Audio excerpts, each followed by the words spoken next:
안녕하십니까. 대한민국 독도협회 회장 전일재입니다. 일본의 독도 침탈 야욕이 점차 노골화되고 있습니다. 이번 2월 22일 날은 일본 시네마현에서 일본 다케시마 행사를 진행하는가 한편 3월에는 일본 국정교과서에서 독도가 일본 영토인데 한국이 무단 점유 중이라는 교육을 실시한다고 합니다. 이러한 왜곡된 역사 교육을 받은 일본 학생들이 성인이 되는 10년, 20년 뒤에는 일본의 독도 영유권 주장이 점차 강력해지라고 봅니다. 그래서 저희 독도협회에서는 각종 사안에 대해 전문가님들을 모셔서 자세히 설명을 드리고자 합니다. 이번 시간에는 일본 국정교과서의 문제점과 저희 대한민국의 대처 방안에 대해서 같이 의논을 해보겠습니다. 이번 시간에는 저희 대한민국 독도협회 교육국장이신 권혁수 국장님을 모셔보겠습니다. 먼저 국장님 바쁘신데 이렇게 멀리까지 오셔서 너무 감사드립니다. 네, 감사합니다. 일본의 국정교과서는 무엇인가요? 일본에서 초등학생이나 중고등학생들한테 가리키는 그 교과서를 말하는 것입니다. 예. 그렇다면 일본 국정교과서에서 독도 영유권 주장하는 이유가 왜 그런 건가요? 일본이 국정교과서에 어린이들한테 그 옛날서부터 독도가 일본 영토라고 서술해서 가르치고 있습니다. 근데 이것은 완전히 허구입니다. 일본의 옛날 그 역사를 보면 독도가 일본 것이 아니다라는 그런 내용들이 많이 있는데 그렇죠. 적반하장으로 말씀을 하고 있는 겁니다. 독도는 서기 512년에 이사부가 울릉도를 점령해서 대한민국 영토가 되었고 울릉도에서 독도가 보이기 때문에 독도는 울릉도의 부속 영토로서 우리나라에서 지켜왔던 것입니다. 그런데 울릉도에 외구가 쳐들어와서 우리 주민들을 괴롭힌다든지 또 울릉도에 있는 주민들이 우리 이시조 고려가 패망하고 이시조선이 생길 때 그 반정들이 가서 살았기 때문에 이시조선 초기에는 세환 정책을 해서 울릉도에서 사람을 거주하지 못하고 가끔씩 몇 년에 한 번씩 관리하는 것으로 관리를 했었습니다. 그때 빈틈을 이용을 해서 숙종년도에 일본에서 와서 고기를 잡아가고 불법을 했던 것이 있었죠. 그때 우리나라의 안용복이라는 분이 일본한테 강력하게 항의를 해서 독도가 우리나라 영토인데 왜 너희들이 와서 이걸 고기를 잡아가느냐 항의를 해서 울릉도 쟁기라는 조선하고 일본의 에도 막부하고 쟁의가 벌어졌습니다. 그때 일본 막부에서 여러 가지를 조사해 보니 일본 영토가 아니라는 걸 확인하고 일본 사람들이 도해금지령을 내렸습니다. 참 그때 에도 막부의 그 쇼군이라는 분이 일본이 독도를 저절부터 뺏은 적이 있느냐 하고 물어보니까 밑에 분신이 뺏은 적이 없습니다.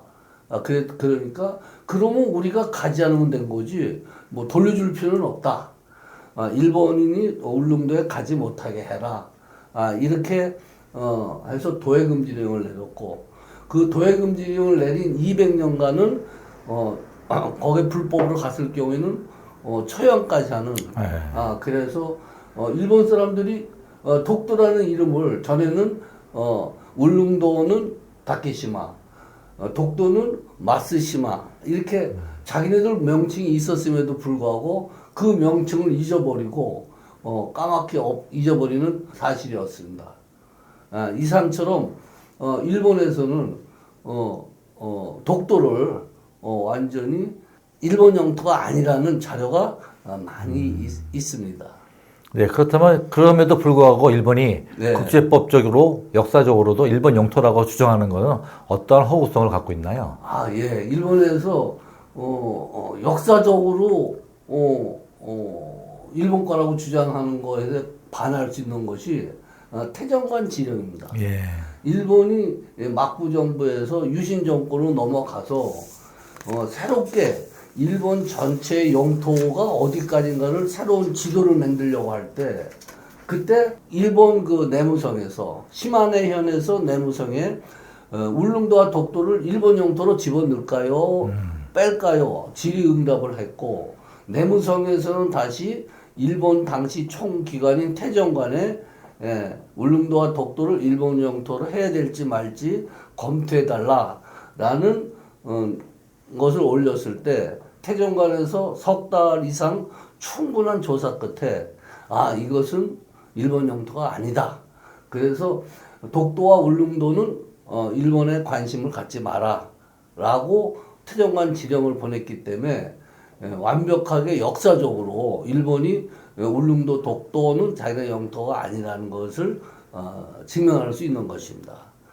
그래서 태정관 지령은 일본이 울릉도 독도가 자기네 영토가 아닌 것에 분명한 것이기 때문에 비밀 문서로 취급을 해서 일본 자국민들도 열람을 쉽게 하지 못하게 지금 막고 있는 아주 중요 문서가 되겠습니다.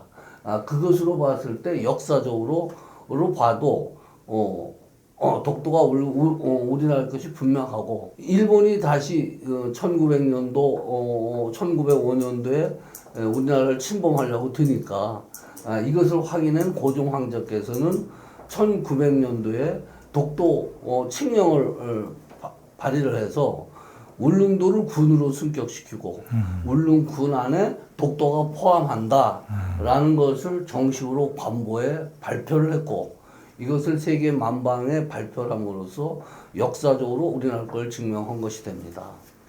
그러나 우리나라가 힘이 약해서 결국 1910년 일본한테 강제 병탄이 돼서 울릉도 독도뿐만 아니라 한반도 전체가 일본의 강제 병탄이 됐지 않았습니까? 예.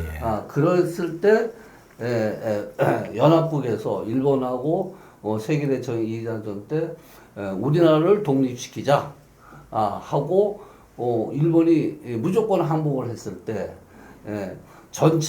일본 전체 영역을 대한민국 영토하고 일본 영토하고 완전히 나누어서 통치를 하는 그런 조치가 스카핀 677조입니다. 예. 그래서 스카핀 677조로 대마도는 일본 영토, 독도는 대한민국 영토 완전히 분리해서 관리를 하였으며 1948년도 8월 15일 날 독도를 포함한 한반도 전체를 대한민국의 정부에 이양함으로써 또 동년 12월 달에 유엔의 승인을 받음으로써 독도는 명실공히 대한민국 영토가 되었고 그때서부터 실효적 지배를 하면서 오늘날까지 대한민국이 실효 지배를 하고 있는 것입니다.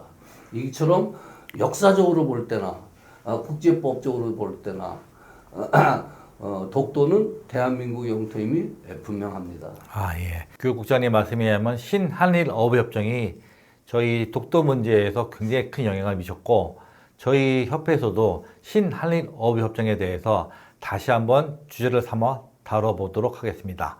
그리고 이제 국장님이 말씀하신 거는 1945년도 세계 제2차 세계대전이 끝나고 나서 스카핀 677호에 의해서 독도가 한국에 반환이 됐는데 그것도 일본이 현재 무시하고 또한 1951년도 샌프란시스코 조약에 의하여 독도가 당연히 한국으로 돌아왔음에도 불구하고 그러한 역사적 사실을 무시하고 일본 국정교과서에서 독도가 일본 영토라고 주장하는 것은 너무나 역사를 모르는 왜곡한 잘못된 행위라고 보고 있습니다. 맞죠? 맞습니다. 예. 네. 그럼 오늘 여기까지 하겠습니다. 예, 감사합니다. 감사합니다.